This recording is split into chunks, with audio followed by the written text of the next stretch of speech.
안녕하세요. 군사덕북입니다. 이번 전쟁 기간 동안 무엇보다 크게 드러난 것은 정보력의 우위가 실제 전장에서 승패를 가르게 만드는 중요한 요소라는 것이 수많은 전투 결과로 인해 드러났다는 것일 겁니다. 그리고 이에 크게 기여한 것들 중 하나가 바로 우크라이나군과 함께 각지 시민들이 파악한 정보를 인터넷을 통해 공유하고 유격전을 수행하는 데 있어 큰 역할을 하게 만드는 일론 머스크의 스타링크일 겁니다. 러시아군 강습 헬기들의 이동 경로를 정확히 파악해 그들을 대거 격추시키고 수많은 러시아군의 전차와 기갑부대들의 이동 경로를 파악해 매복 공격으로 무력화시킨 우크라이나군에게 있어 언제 어디서든 활용할 수 있는 위성 인터넷 서비스 스타링크의 도움은 절대적일 것으로 분석되어 왔는데요. 이런 만큼 엄청난 작전 실패를 겪어온 러시아군 지휘부와 푸틴 러시아 대통령은 스타링크가 눈엣 가시와 같을 수밖에 없습니다. 이런 스타링크에 대한 러시아군의 사이버 공격이 최근 발생했는데요. 그동안 러시아군의 사이버 공격 능력은 세계 최고 수준으로 알려져 있어 크게 우려되는 상황이었습니다. 그러나 현지 시각 4월 21일 이 국방부 고위 관계자가 밝힌 바에 따르면 최근 러시아가 사이버 부대를 동원해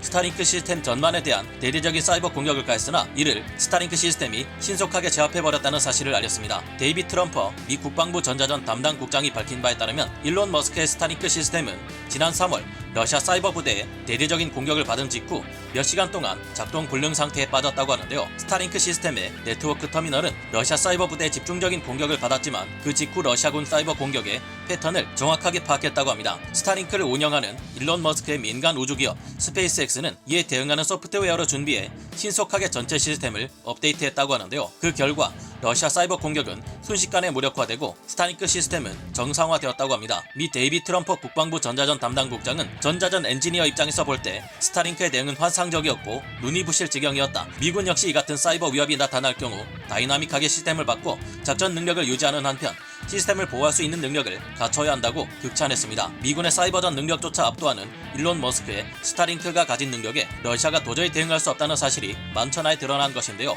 푸틴이 지난 3월부터 이 스타링크의 수천 개 위성들을 요격해버리겠다며 분노를 표출해왔지만 사실상 그렇게 할 수가 없습니다. 일단 스타링크는 미국의 민간 우주기업 스페이스X의 자산인 만큼 이를 공격했다가는 이제까지 군사 지원만으로 우크라이나 전쟁에 개입하고 있던 미국을 크게 분노하게 만들기 충분하기 때문입니다. 이미 이빨 빠진 호랑이가 되어버린 지금의 러시아가 세계 최강 미국을 건드렸다가는 미국과 나토로부터 가해질 엄청난 압박을 감당하기 어려워질 텐데요. 굳이 이런 정치적인 이유를 들지 않아도 러시아의 스타링크 위성 격추는 구조적으로 발생하기 어렵습니다. 위성을 요격하기 위해서는 ICBM에 준하는 고가의 요격 미사일을 수천 발 가까이 우주로 발사해야 하는데 전쟁에서 실패를 거듭하고 있을 뿐만 아니라 서방에서 극도의 제재를 받고 있는 러시아의 재정 상황은 파탄나기 일보 직전이라 이를 감당할 수 없을 것입니다. 러시아는 미국과의 전쟁을 대비해 수없이 ICBM의 능력에 준하는 수많은 미사일을 준비해왔지만 고작 이런 소형 위성 수천 기를 날리자고 이 같은 전략 자산을 함부로 사용할 수는 없기 때문인데요. 현재 스타링크 시스템을 위해 우주에 떠다니는 스타링크 위성의 숫자만 1085개 이상이며 최종적으로 일론 머스크는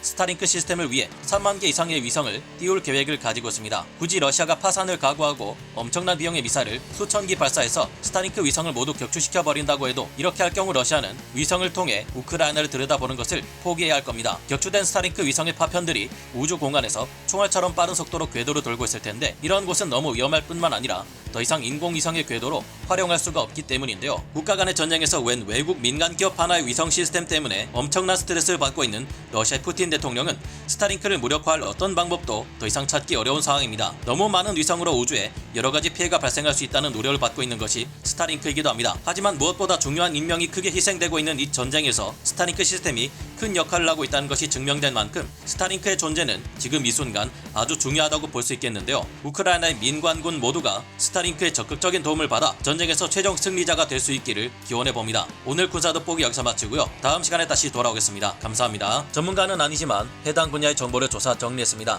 본의 아니게 틀린 부분이 있을 수 있다는 점 양해해 주시면 감사하겠습니다. 영상을 재밌게 보셨다면 구독, 좋아요, 알림 설정 부탁드리겠습니다.